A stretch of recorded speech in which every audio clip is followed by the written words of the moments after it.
Welcome to our new chapter class. We're almost at the end of the year. We're already up to chapter 7. Now, this chapter, we're going to be discussing a bunch of things, but what mainly we're going to go focus on today is direct variation, okay?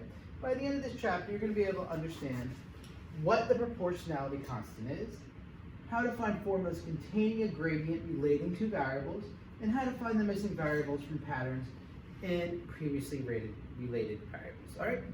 So let's get started.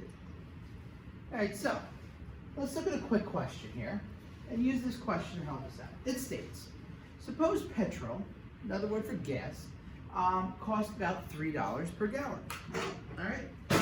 Now, table shows the cost of Y in petrol, how it varies with the amount of petrol in gallons, X gallons, that's bought. Now, here's the weird thing. They don't really use gallons where they say petrol. When they say petrol, they pretty much determine things in liters, just little words of wisdom right there. All right, so anyway, you got your amount of petrol, you got your cost, Y in dollars, okay? And they also don't charge you dollars, they usually charge you some kind of European currency. If X is doubled from 1 to 2, Y is also doubled from 3 to 6. Now, what does that mean? That means, look, 1 times 2 is 2. 3 times 2 is 6. So right there, that's directly proportional.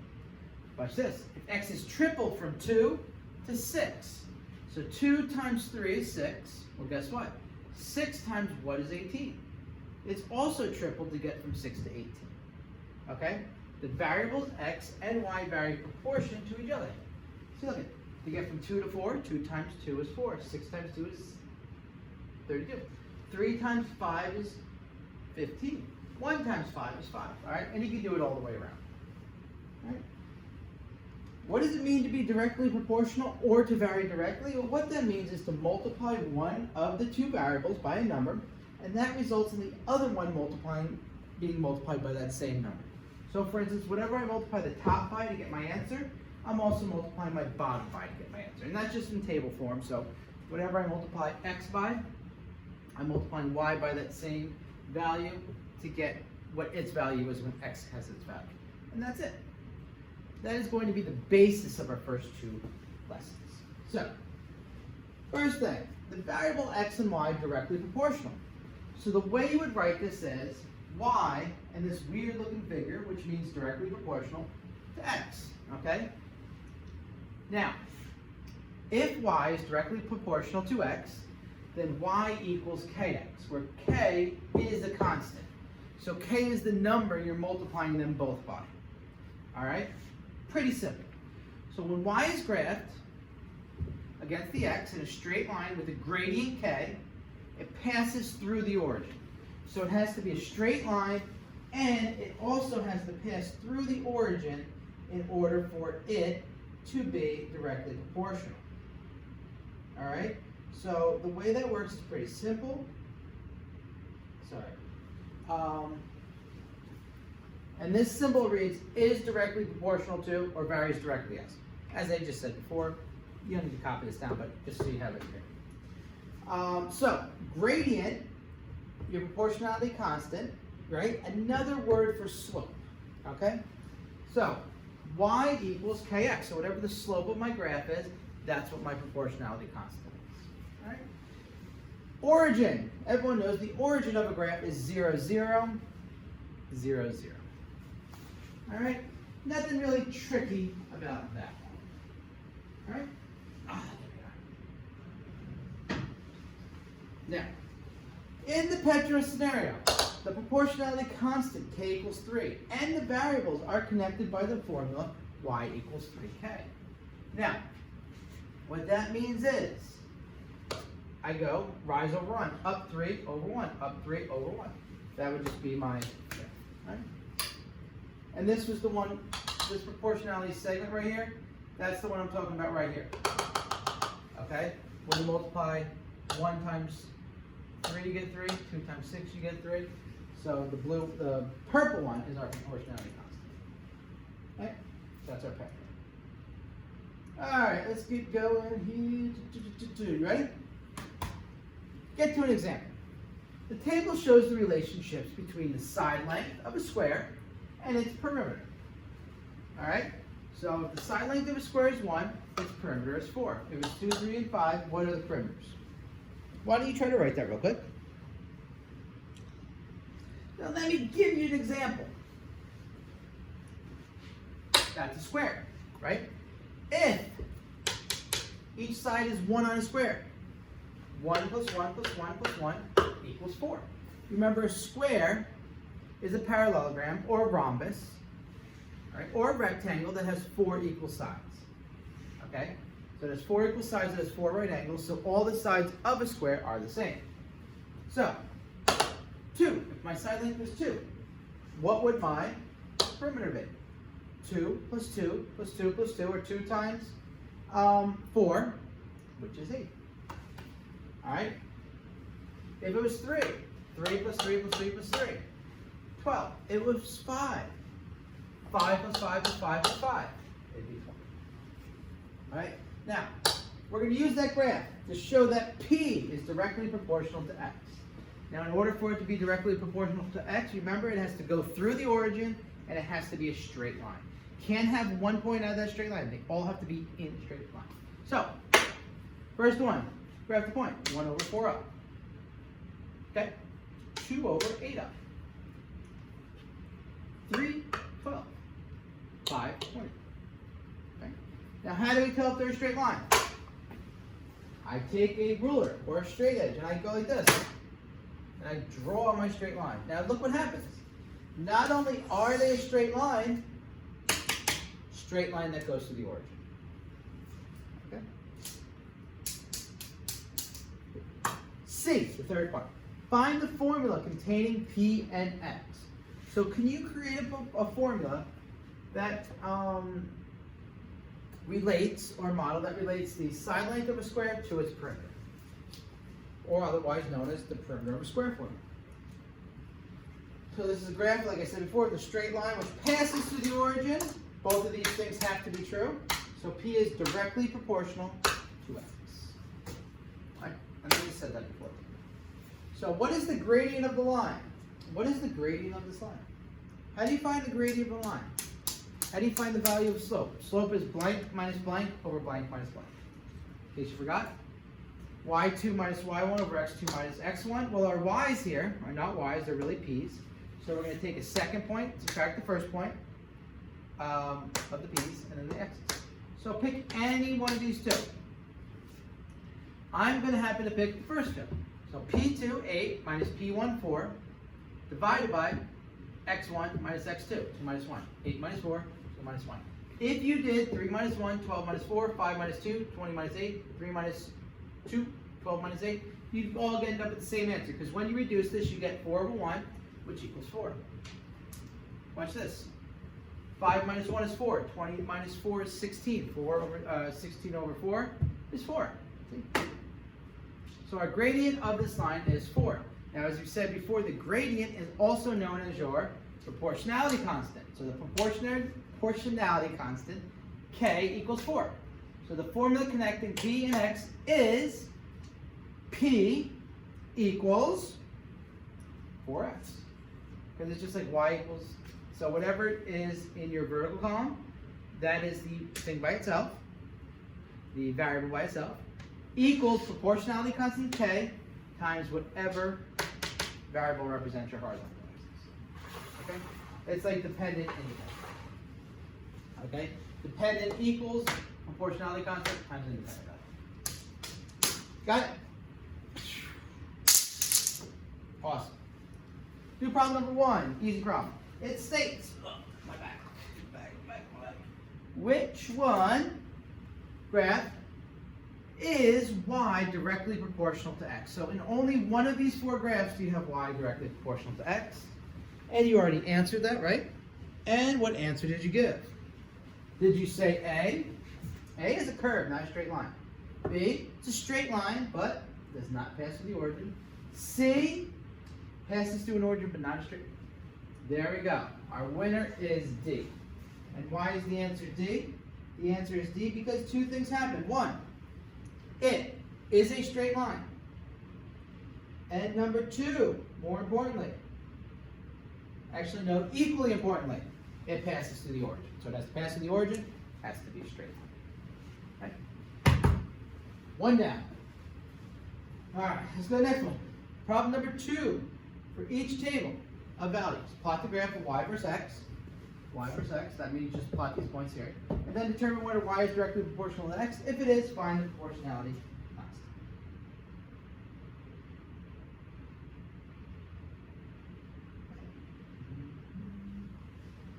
Ready? Here we go. 0, 0. 1, 5. 2, 10. 3, 15. 4, 20. All right, first of all, is it a straight line? Check. Does it pass the origin? Check. Is it directly proportional? Yes. Straight line, passes the origin. Y is directly proportional to x. Yes. So now can we find the gradient? Yep. Pick 2 points. I just like to pick the first one. 2 points. That's the easiest way for me to personally do it. Find the gradient. So I say gradient equals 5 minus 0 over 1 minus 0. 5 over 1, the gradient is 5. Therefore, k is 5. Like I said before, 20 minus 10 is 10 over 2. Still get 5. Doesn't matter what 2 points you pick. I always pick points with 0 because easiest way to do it. Because it's a straight line and it's directly proportional, it does not matter which 2 you pick. Just make sure your y's are on top and your x's are on bottom. That's the biggest mistake. People like to put. B, plot the points. I didn't use my magic pointer. 0, 2. 1, 4, 2, 6, 3, 8, 4, 10. Ready? Connect them with the line. Yeah. Ready? Is it directly proportional? Yes or no? Straight line. That's good. Does not pass through the origin. So even though this is a beautifully straight line where we can find a gradient for it, it does not pass through the origin. Therefore, it is not proportional to x, and there's nothing to do. You don't get to use your new fancy symbol. A and B. Bump, bump, bump, bump. C and D. All right, let's look at these. 2, 3. 3, 4.5, 4, 6, 6, 7.5. All right, let me connect my graph. Oh, that is one ugly graph when you're dealing with proportionality. Points do not lie in a straight line. They're just a little bit off. It doesn't matter. They're off. Okay? Therefore, don't need to worry about anything else. It's also not going to cross the origin. It is not directly proportional to x. That's it. Right here. 210, 420, 530, 735. Boom. Goes right to the origin. Perfect. This one's just a little off. So if you have 1 point just a little off, is that okay? No, they do not all lie in a straight line. They all have to lie there. Y is not directly proportional to x. All right.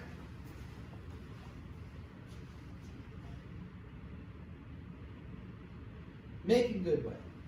All right, that's problem 2. And problem number 3.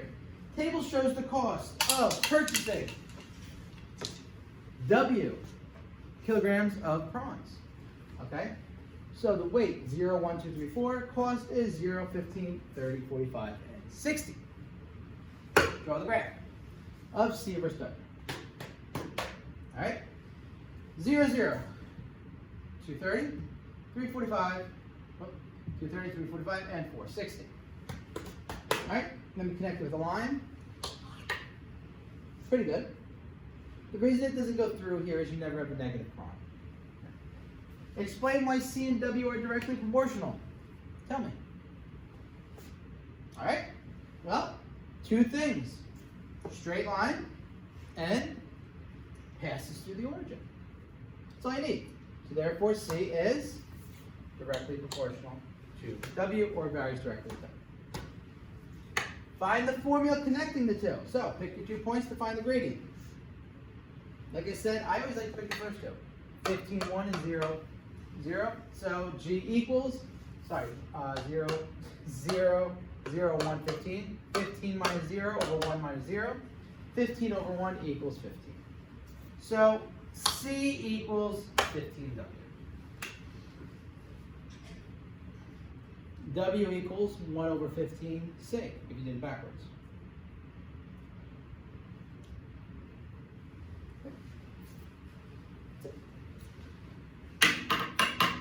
Another fun problem. This table, you remember this? What kind of graph are we going to come up with here?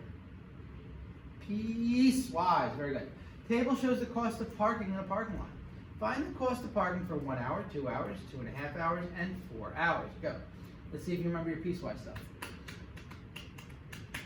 All right. First one, 1 hour. T is less than or equal to 1. The cost is 6. 6 what? 6 euros. All right. 2 hours. 12 euros. 2.5 hours. Well, that's between 2 and 3. So that's still up. That's 18 euros. And 4 hours, which one is it? Less than or equal to 4. That's 24 euros. All right. Good, good, good. I'm glad you can read that. I want you guys to. Are they directly proportional? Explain your answer. Why don't you graph these for good old time's sake? All right. Let's see if you remember how to graph a direct piecewise equation. From 0 to 1, the cost is 6. So from 0 to 1, the cost is 6. Open circle because it doesn't cost 6 at 0, and closed circle because that's greater than or equal to. All right. In case you forgot how to graph, why don't you use that information to graph the other ones? All right.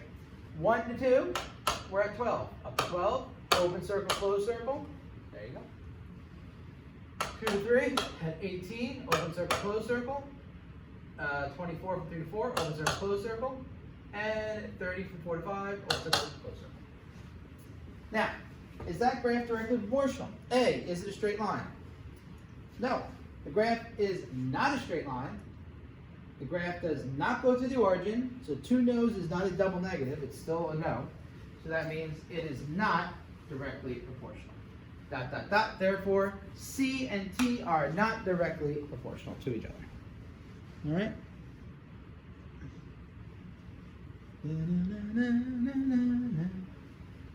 Boom, number 5. Suppose y is directly proportional to x. All right, y is directly proportional. What do you do? Ready? State what happens to y if x is doubled. Okay, so if we double x, what happens to y? Well, we know that y is directly proportional to x. So I'll go through this first one with you. If x is doubled, that means x, therefore x is multiplied by 2. You multiply by 2 if it's doubled. So if you multiply x by 2, what do you do to y? You multiply y by 2. Right?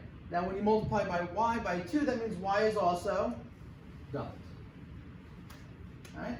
There we go. We worked our way through it. So give step by step what happens to the one if you do the other.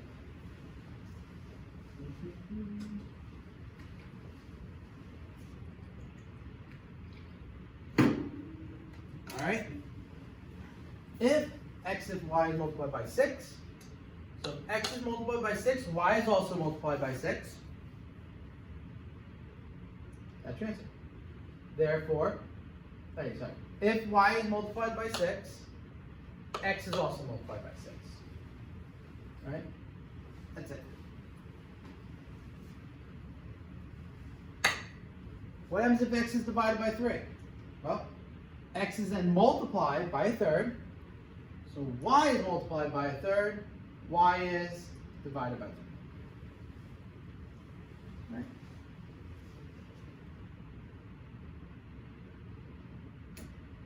Pretty easy stuff.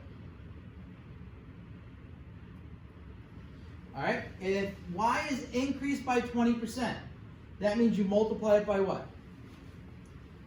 1.2, because you got your 100% and then your 20%. So 120%, when you multiply something by that, you're increasing it by 20%. Therefore, x is multiplied by 1.2. So x is increased by 20%.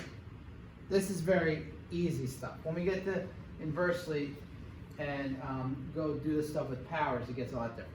All right? If x is decreased by 70%, it's multiplied by 0.7, right? Or sorry, decreased by 70% means you're only left with 30%. So it's multiplied by 1 minus 0.7. 7, which is 0.3, okay? Because when I say you're buying something for 70% off, you're just pretty much paying 30% of that price. So if x is multiplied by 0.3, y is then multiplied by 0.3, all right? So that means y is decreased by 70%. You just go backwards. All right, and I know we're going, why are we going to here? Just to see how it plays out. And finally, problem number F, if x is increased by 10, what happens to x if y is increased by 10? Now this is a little strange. So we know that y equals kx, right? That is how we're setting things up. So if y equals kx, what does x equal? Well, we can just divide both sides by k, right? And when we do that, you get x equals y over k. So now what happens to x when y is increased by 10? So we're just going to add 10 to that y. X equals y plus 10 over k. So what do you think is going to end up happening to that x? Well, the easiest thing here to do then is split this up, divide both of these numerators by the denominator. X equals y over k plus 10 over k. All right, so that's what x equals. So what's happening to our x? Do we know? What's x increased by? Well, what do we know about this y over k? Y over k, watch this, here comes the magic. Y over k equals x. So we can just say equals x plus 10 over k. So what happens to x if y is increased by 10? X it goes up 10 plus k. It's increased by 10 over k. All right, that was probably the only tricky one there. And even that was still pretty easy. All right, once again, beginning of the chapter is always the easy ones. Got it? All right, breathe, and expand. Boom, 6. Water freezes at 0 degrees Celsius, which is approximately 32 degrees Fahrenheit. Explain why the variables in temperature, degrees Celsius, and temperature in degrees Fahrenheit cannot be directly proportional. So why are they not? Okay, you got the answer? Very simple. When the temperature in Celsius is 0, the temperature in Fahrenheit is 32, right? It just says it. So what doesn't it pass through? The graph of these variables can never pass through the origin, because you would need 0 degrees Celsius to equal 0 degrees Fahrenheit, which is not true. These variables are not directly proportional. All right, sometimes you do get problems that easy. All right, next problem.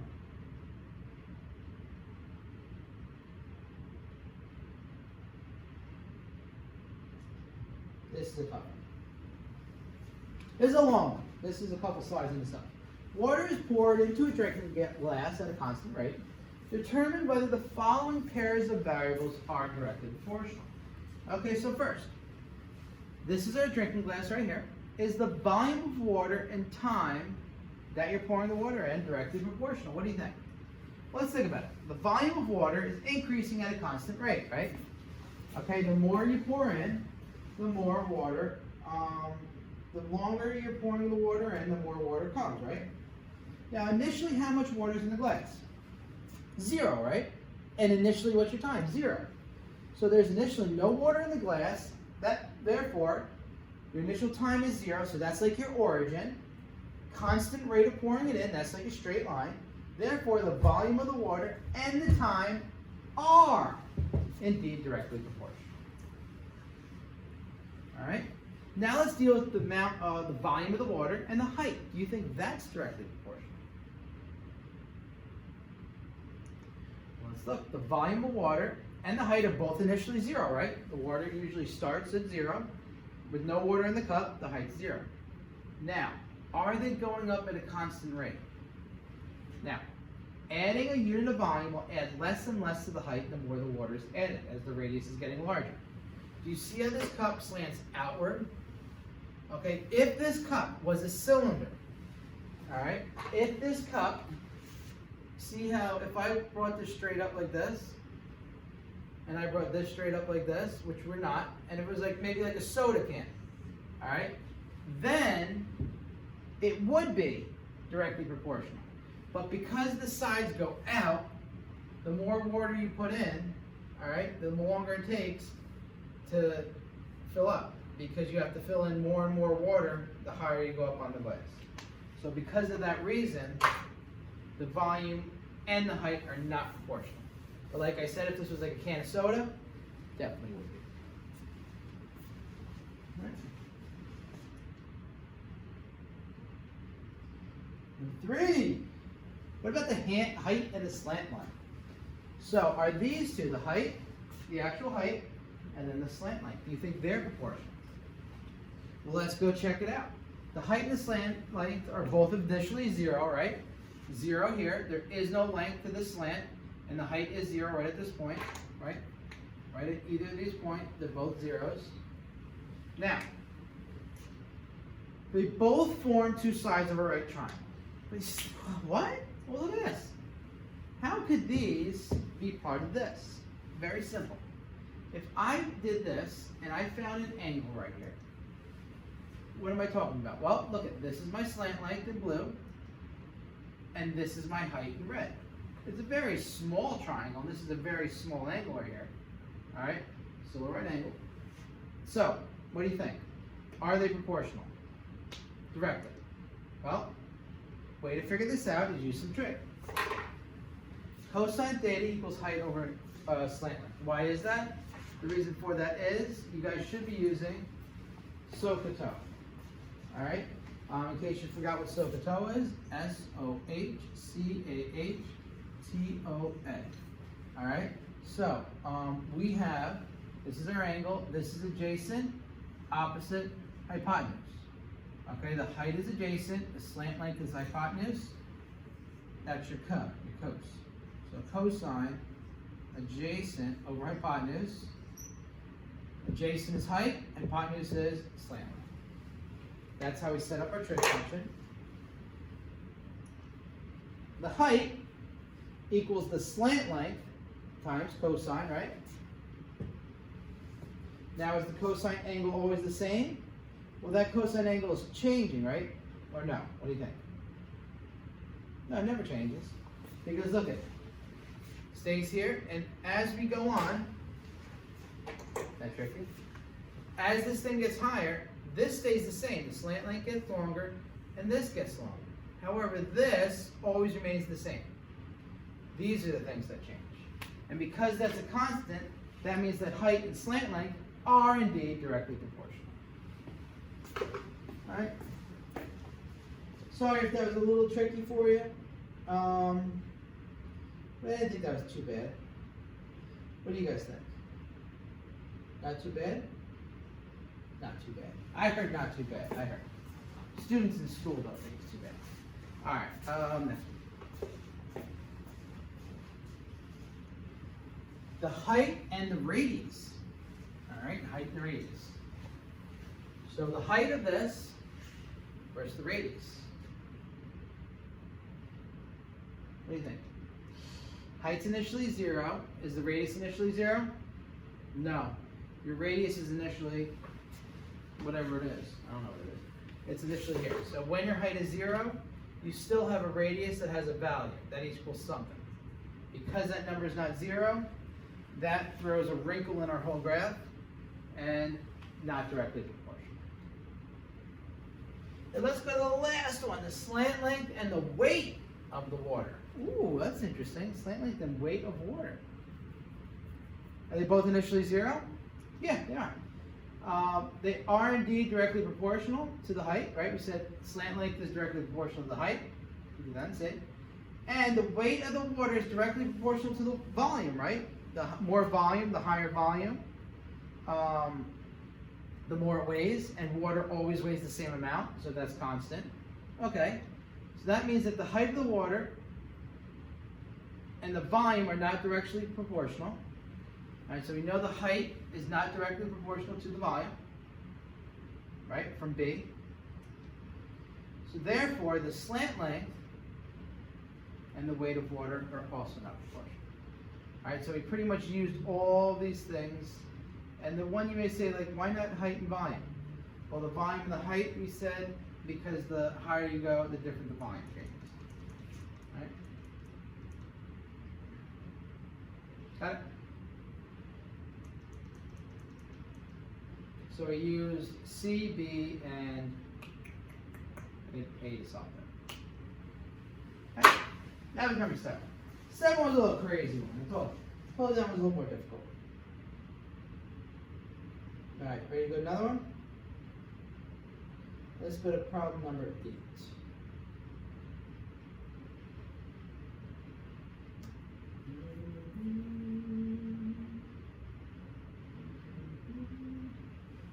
Alright, suppose, example 2. P is directly proportional to T, and that P is 17. Alright, so P is directly proportional to T, and P is 17. Can we, and this is an important one, find out when T is 5, it equals 17 when T is 5. Can we find out what T is when P is 60? Ooh. Alright, well, let's see. This one is supposed to be up here yet. Alright, anyway. Yes. So what have we done? How do we get from 17 to 60? You multiply by 60 over 70. New over the old. Okay?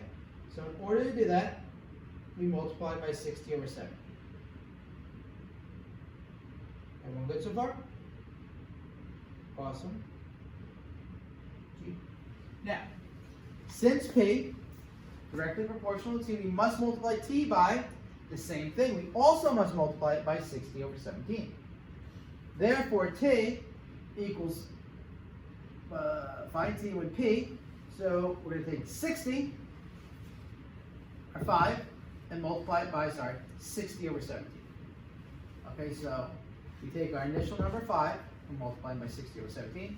5 times 60 is 300, divided by 17 is 17.6. Alright, and that's all there is to it. Any questions with that?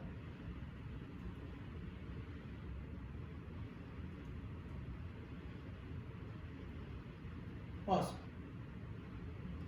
Awesome, awesome, awesome. Because now you guys are going to do problem number 8. Go. You're going to find answer.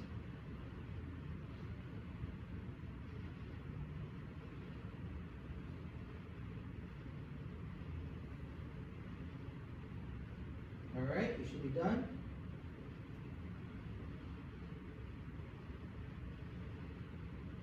Sorry about that. Give me 1 second. Jason.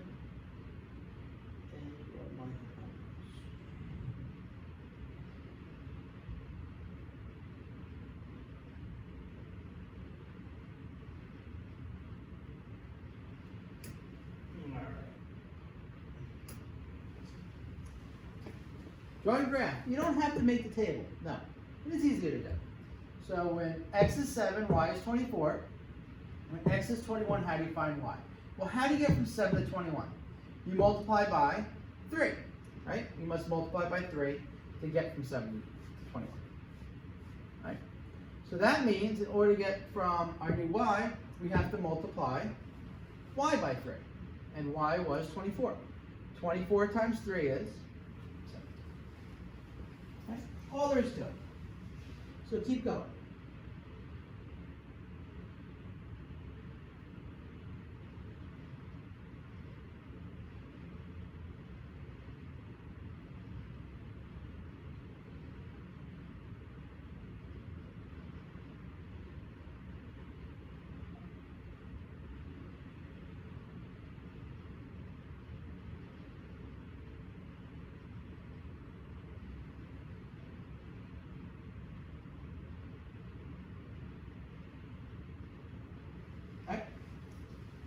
Draw your same graph.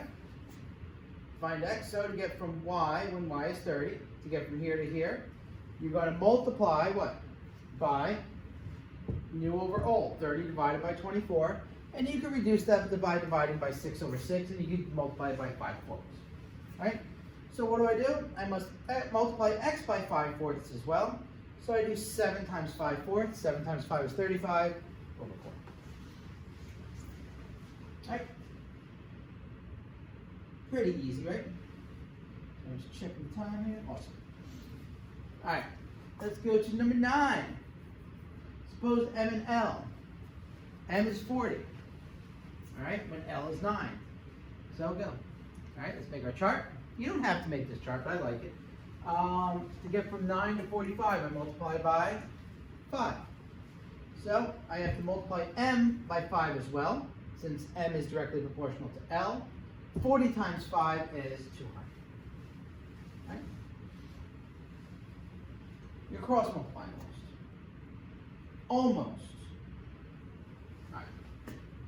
Find L when M equals 8.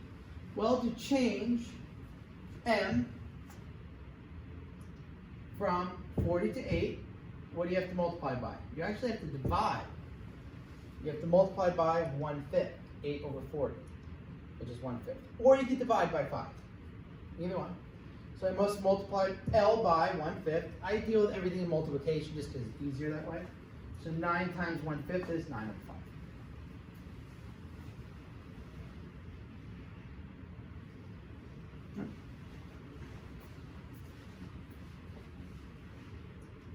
Problem number 10. The amount of energy used by a heater is directly proportional to the time it is on. All right? So, we're going to have a couple word type problems here. Find the proportionality constant and explain what it means. So, find out what K is. So, when it is on for 2 hours, the heater uses 3.6 kilowatt hours of energy. All right, so what did we say the proportionality constant was? The gradient, right? So the energy usage E and the time T are directly proportional. How do we know that? Because it says it right there. All right, so therefore, E equals whatever the proportionality constant is times T. All right, so what is our E? E here is what? 3.6. When your T is 2 hours, E is 3.6, right? Kilowatt hours. So if we take these two things and we plug them into this equation, we can solve for K. So you get 3.6 equals K2 or 2K. Divide 3.6 by 2. Therefore, K equals 1.8. Right? So our proportionality constant is 1.8. That means the heater uses 1.8 kilowatt hours of energy each hour. Or it uses 1.8 kilowatts per hour. Right. That's pretty easy, wasn't it? All right, move on to B, the energy used by the heater. So now we're going to use our new equation here we're going to create where we have our K. So instead of writing E equals KT, we can write E equals 1.8T, right? So now when T is 1.5 hours, can we find out the energy used? Yeah. So E equals 1.8, because now K is always going to be 1.8. Always, always, always. Because direct variation, this never changes. Times your time. So the energy equals 2.7. So what does that mean? That means that if the heater is on for 1.5 hours, it uses 2.7 kilowatts of energy. This is the reason that we're using directly proportional problems. It's not just to find out letters and numbers and stuff. It's to get an answer. You find out what your proportionality constant is, and then you're going to use it to extrapolate some other information that you need. What is the time it would take the heater to use 6 kilowatt hours of energy? One of you guys, girls, attempt that one right there.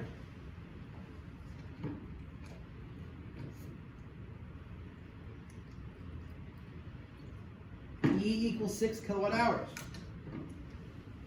6 equals 1.8 times T. Divide both sides by 1.8. So time equals 6 divided by 1.8. Or watch this. If I want to get an actual fraction here, if I multiply both these by 10, I can end up with, I'm going to show you a little trick here. I want to get that decimal over, so I move a decimal over here. So I get 60 over 18, right? That reduces to 3 1/3 hours, okay? Because 3 times 18 is 48, And that'd be 12 over 18, which is 1/3. 3 1/3 hours is 3 hours. 1/3 of 60 is 3 hours and 20 minutes. So the heater uses 6 kilowatt hours of energy when it's on for 3 hours and 20 minutes.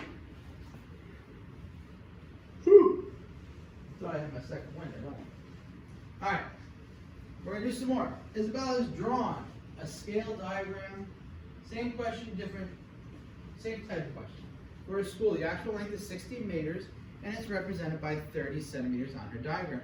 So she has a nice scale drawing right here. Back to geometry. You're going to do all that stuff. So first start by finding the proportionality constant. Find it yet? You found it. Yes. Let's see if you got it right. When D equals 60, the actual length, distance is 60. What's this? Little d equals 30, right? Actual length is big D.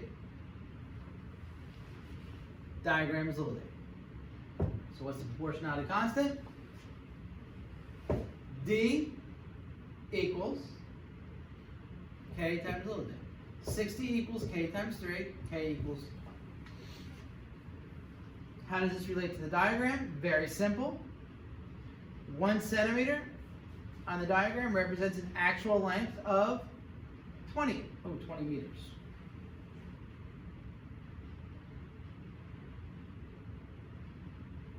Should say 20 meters, not so. Whoop, you can't even see that now. All right, there. All right, so use that information. Define the information about the. I'll fix. Define the information about the football pitch. Place we play soccer. It is 110 meters long. How long is the pitch on Isabella's diagram? So in centimeters, how long does she draw this football pitch to be? All right? I know you're done.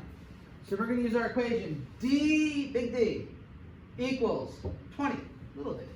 So when K is 20, and D is 100, 110, I should say 110, equals 20D. It's all right, just a misprint there. All right. Divide both sides by 20, and you get her diagram is 5.5. Now 5.5 what? Since this is meters, her diagram is in centimeters. What this says is the football pitch is 5.5 centimeters long on Isabella's diagram. There you go. Problem C. The football fence is 15 centimeters long on Isabella's diagram. Find the actual length of the fence. So, our K once again is 20 because it's always going to be 20. So when little d is 15, you have capital D equals 20 times 15. 20 times 15 is 300. So it is going to be 300 meters in real life. Right.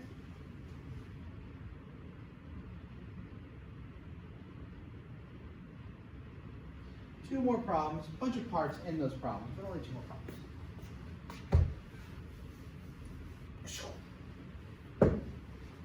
Right?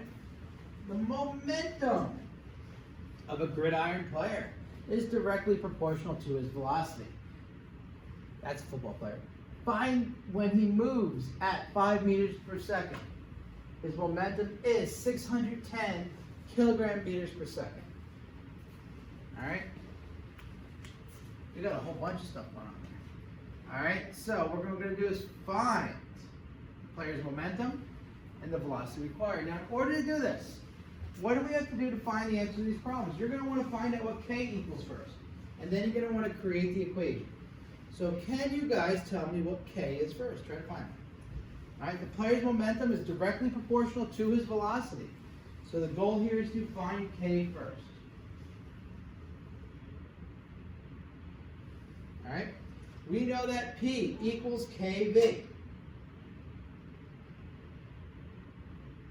What else do we know? Anything else?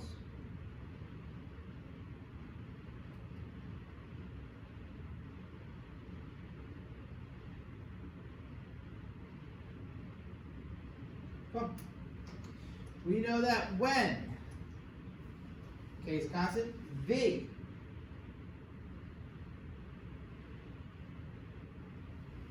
is 5 meters per second.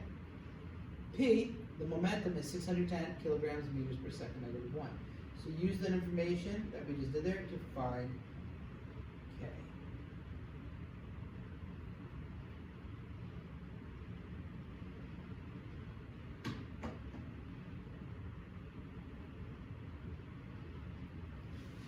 Alright, and we're going to use this to find K to pop the rest of our answers. Alright, so 610 equals K times 5. 610, K times 5. 610 divided by 5 is 122. So that means that our equation right here is going to be P equals 122 V. That's the equation we're going to use to solve A and B. So use that equation to solve those problems. Alright, pause me and unpause me, player's momentum. Find the player's momentum, so we're finding P when V equals 3 meters per second. 1. So we're just going to plug in 3 into there, so P equals 122 times 3. The momentum is 366, so 366 kilograms meters per second negative. Okay. Let's go for B. The velocity required for his momentum to be 420 millimeters per second. Kilograms per second. So we need the velocity, so we're looking for V, but we have P. So our P is 420. So we're going to do 420 equals 122 times V. Oops, I should say V, not D. We divide both sides by 122, and you get V is 344, or 3 and 44 hundredths meters per second.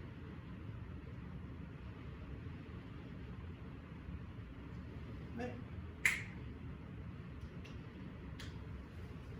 All right, that seemed pretty easy then. Let's 13, a plumber charges. All right, plumber charges for a call out. That means just to come out, he charges 30 pounds. That's his call out fee. Plus, he charges a constant rate per labor of hour afterwards. Suppose the total charge for a job requiring T hours of labor is C pounds. Okay, explain why. Why are they not directly proportional? One thing in this sentence makes them not directly proportional. Constant rate means it's going to be a straight line. But what up there tells us it's not? Well, if he's called out, but then he goes, nothing's broke. There's nothing for me. You already fixed it. I don't need to be here anymore. You still get charged 30 pounds. Okay? So 0 time, still 30 pounds. Therefore, it doesn't go through the origin. So the graph against C against T has a C-intercept of 30, so it does not pass through the origin. Therefore, they are not directly proportional. That was pretty easy. All right. Let's look at 2. So what about C minus 30 and T? Why are they directly proportional? Well, C minus 30, when T equals 0, C equals 30, right? On the graph? Okay. So when T equals 0, C minus 30, what does C minus 30 equal? 30 minus 30 equals 0. So when time is 0, C minus 30 equals 0. So the plumber charges a constant rate per hour. The graph C minus 30 against T passes to the origin. Pretty much what you have happening here. All right, I didn't put this down because I didn't think it was that important. All right, this is the actual one here, the left one. So when this is 30, all right, and then this goes up at a constant rate. If I subtract 30, what I'm doing is I'm sliding the whole graph down 30. So therefore, this now is 0, and it's still going at a constant rate.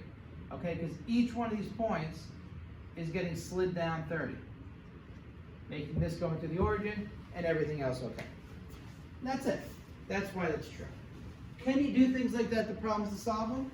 Of course you can. You can manipulate equations however you want as long as you use all the mathematical rules. So, is that our whole lesson? Of course not. There's a second part. So we're going to find some information out, even though this is technically not directly proportional, but we can kind of. So the plumber charges $30 call-out fee plus the constant fee. Now what's happening is, what is the total charge for an hour-and-a-half job? The total charge for an hour-and-a-half job is 120 pounds. What is the total charge for a 5-hour job? So use the information we just did in part A to figure that out. Let's see if you guys can get that. All right, last problem here. So, C minus 30 and T is directly proportional to T, right? So that means that C minus 30 equals the direct proportionality constant, K, times T. All right? Now, what do we know? We know that when T is 1.5, C equals 120, right? So if we put these things into this equation, we could find out what K is and how K is directly related to C. Now watch. Or just what K is, and then we can plug in K and find out later on. So we're going to plug in 120 for C, and we're going to plug in 1.5 for T. So 120 minus 30, which is 90, equals K times 1.5. 90 divided by 1.5, okay, is going to be 60. This shouldn't be there. I don't know why that got stuck there. So you got 90 divided by 1.5, and you got 60. So that right there tells us that, what? K is 60. So now that we know what K is, what can we do? So C minus 30 is proportional to 60T. Okay, because this is our K. Okay? So, 5-hour job. If it's a 5-hour job, what equals 5? T equals 5. So C equals 60T plus 30. Okay, so we're adding 30 to both sides. So now no matter what T is, we can do it, and we don't have to worry about moving stuff around it. So when T is 5, 60 times 5 plus 30 is 330. The charge for a 5-hour job is 330 pounds. Watch this. If it was 10 hours, 630. If it was 4 hours, 240, 270. So now, because you figured this out, you can bust out what all the answers are right away. It's nice and easy. That's the beauty of math. Once you figure out one thing, everything else becomes much easier. Right? Now, we're not really going to cover this too much, but I do want to get into it just a tad.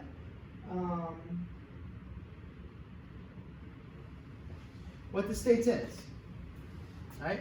1848, William Thomson, also known as Lord Kelvin, proposed the need for a temperature scale starting at absolute 0.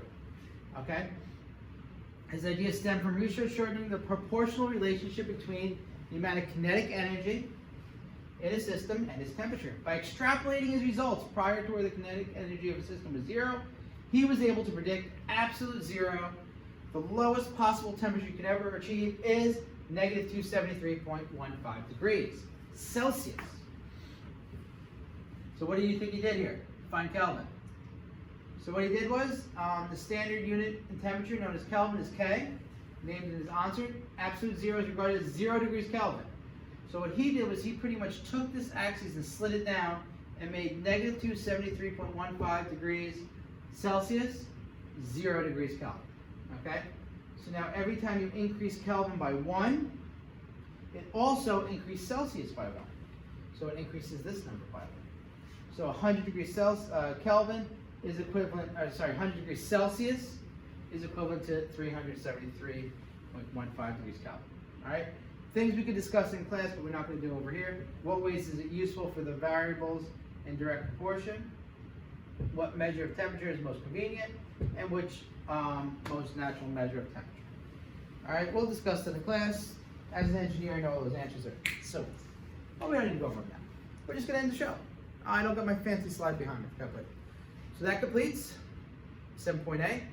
Almost to the end of the year. We just gotta keep on going. We got direct proportionality, inverse proportionality, and we're gonna get through all these no problem, and have great lessons, all right? So until the next lesson, I'll see you guys later.